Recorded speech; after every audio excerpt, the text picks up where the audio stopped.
살면서 이 창조의 원리를 잘 모른다면, 아주 전통적인 구원관만 붙든다면, 구원하면 사람의 구원, 영혼의 구원이지, 근데 피조 세계가 나오고 이게 뭐지?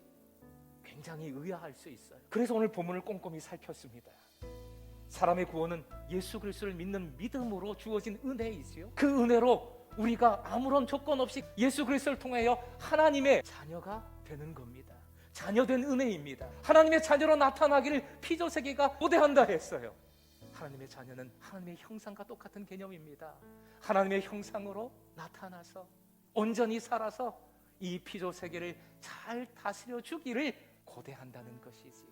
그래야 이 피조 세계가 썩어짐으로부터 구원되기 때문입니다.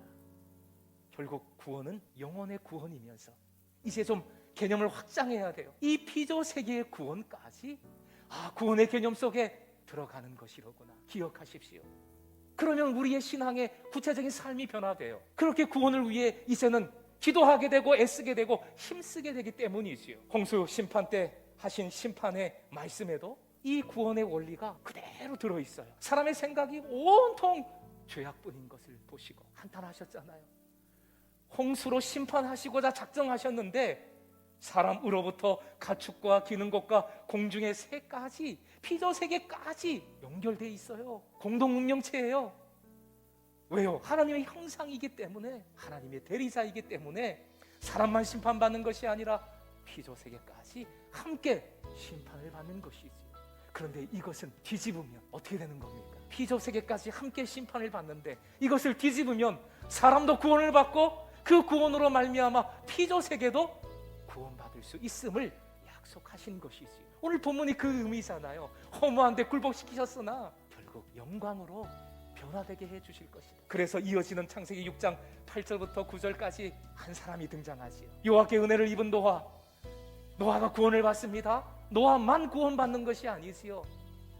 노아의 방주를 통해 노아의 가족, 더 나아가 짐승들까지 결국 피조 세계가 노아를 통해 구원을 받는 것입니다. 의인이라 했습니다. 하나님과 동행한 사람이라 했습니다. 그것은 하나님의 형상으로 살아간 사람이라는 것이지요. 하나님의 형상된 한 사람 노아를 통해 피조 세계가 구원받았음을 보여주신 것이고, 이 역사가 지금도 우리를 통하여 하나님께서 이루어주시는 역사임을 깨우쳐 주신 것입니다. 하나님 형상으로서 묵묵히 일상을 살아가는 한 사람 한 사람이 중요합니다.